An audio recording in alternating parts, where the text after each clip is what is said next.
protagonist has to climb this tower, this 30-meter high tower at the top of the tower, and he's trying to see the next tower. His communication. He's trying to see the tower that's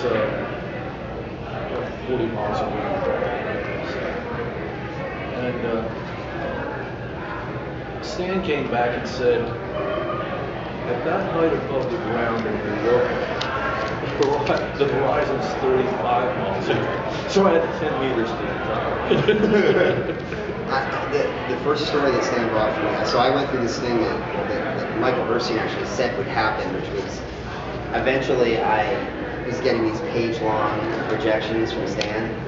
So I got this page-long rejection, and then he said, send him a story right away. So I sent him another story, I got another page-long rejection, I sent him another story, and that's the one that I sold to him. And he asked for one change, and his change request was,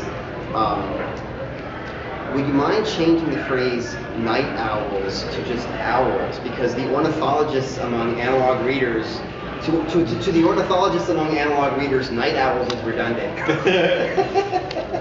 Sure, Stan, whatever you say. It's so the reader's fault. Stan knows almost everything.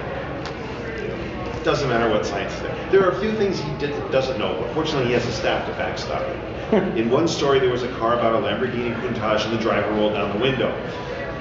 I know the cars, and I said, Stan, that window doesn't roll down. He said, it doesn't? I said, no, it's a little vent window that opens, but the window doesn't roll down. So back to the author to fix it. But apparently the one field that neither one of us had was firearms. Because we had a time travel story about a fellow going back to the Civil War with an M1 Garand rifle. And the illustrators, in a nice illustration, about this big, literally on the page, drew in an M1 carbine rifle, which was less than an inch long in the illustration, and we got 47 friggin' letters saying, you ruined the story for me because the wrong rifle was illustrated. So it's not just Stan's fault, it's the readers. You did a lot of probability zero stories, right? I think I still have the record for the greatest number of probability zeros. So one of the things in going back through the old magazines, I don't know if you guys know, but Campbell started the probability zero column in order as a way of getting an easy way for new writers to get into the magazine. And he had a real problem. All the stories he was getting didn't work. So he had to have his reliable writers write these, what we today would call flash fiction, these probability zero stories. And when you go back and look at these early stories, these early PZ columns, and there were maybe like 3 or 4 stories per column. They're only like 500 words, 600 words at the time. But Stan was doing the maximum was 1,000 words. Yeah. And it was a hard limit. So you look at these, and sometimes it would be the authors actually see these people like I think Sprague de Camp did 1 or 2. Or Ray Bradbury, his first story in analog was a probability zero. Astounding was a probability zero story.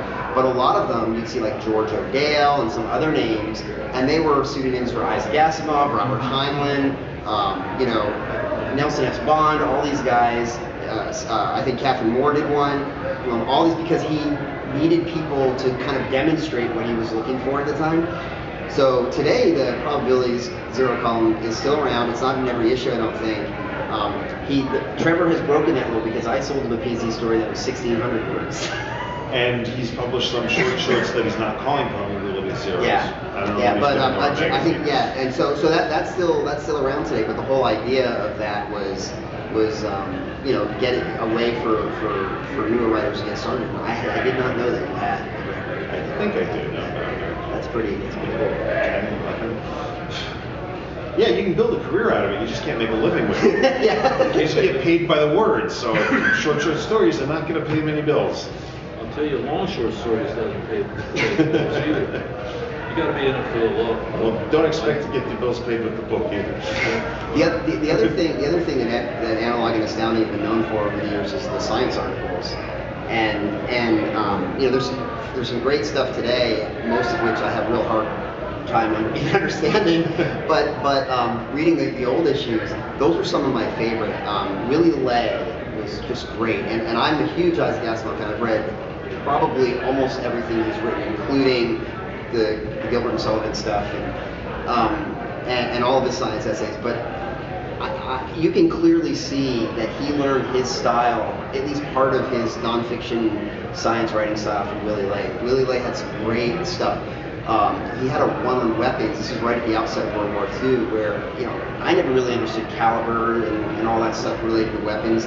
He had this one, maybe 2,000-word article with a couple of diagrams that was like the best explanation of that I'd ever read. R.S. Richardson was another one who did some great, he was an astronomer at the time, did some great science articles. And the thing that I always liked about his articles was that, and I don't know that I see this as much today, but they were very colloquial and they were funny. So he had this article kind of like a day in the life of an astronomer. And you think, oh, you go up to the telescope and you look and you take pictures and you make observations, and he's talking about how handling budgets and dealing with staff problems and having to work out these big equations, and at the time they don't have computers, they don't have anything, so he's doing it all by hand and kind of droning on about and it was just a great real look inside the life of kind of the kind of people who would be writing the stories or characters in the stories at the time. And meanwhile in the stories the astronomers were running from the bad guys, and here he is saying, well, I've got budget problems, so I don't know how I can. So the bad guys are the accountants. So the bad guys are the accountants, yeah. And it was just, those articles, kind of even in the historical context, were really, really interesting to kind of go back and look at those nonfiction articles and see some of the evolution there. Some of them were ghostwritten by Campbell himself. And you kind of over time learn how that worked and stuff. And those were very much, you could tell Campbell's style. But for the most part, they were really great articles. You look at the current state of the fact articles in there, and you've got two big names in there that have been relatively frequent in the last 10 years, Jeff Koystra and Kramer.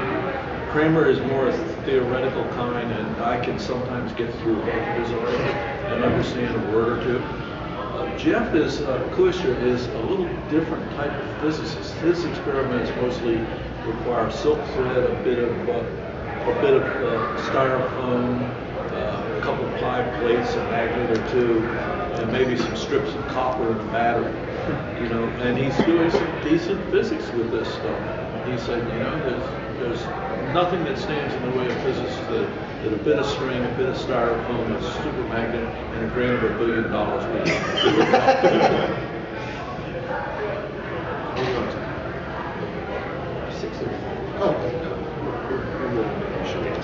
They want to participate? Yeah, but enough about us. What do you think about us? Comments, questions? I've been a fan of Astounding on Gutenberg.org. You can still download some of the 1930, 31, and I really enjoy the old stuff.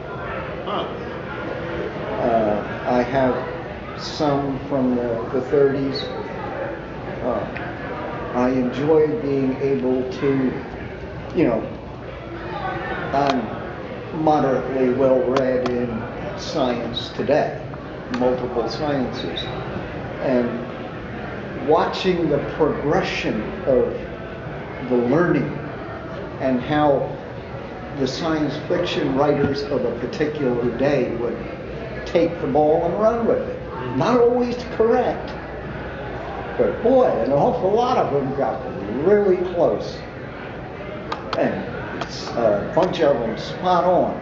And this is in, 30, 31, 32, 33. And they're predicting stuff which is not predicting, writing about stuff that we take for granted now. And Astounding all through that period seemed to be the best of the lot for the look ahead. The hard science look ahead. I often use I think it was July 39, Catherine Moore had a story called Greater Than Gods, which I'll point to from time to time on panels as an example of that. It doesn't use the term, but the story is basically describing a multiverse.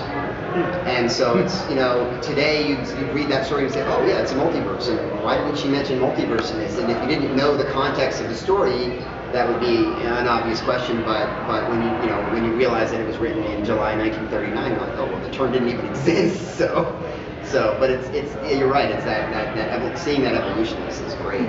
Well, the day the FBI came to visit during World War II. Pardon? The day the FBI came to visit the magazine during World War II, his family to stop publishing these stories because, Too close. Germans might realize that we're on this nuclear research stuff. Deadline, was that the story? yeah. Deadline, right? Yeah. Except Robert Heinlein that's talking about the atomic bomb 3 years ago. Yeah. Heinlein wrote a number of articles and, a collection of stories about that period. And he talked about where he and Asimov were working in a naval office of some sort. Philadelphia Naval Yard. Yeah. And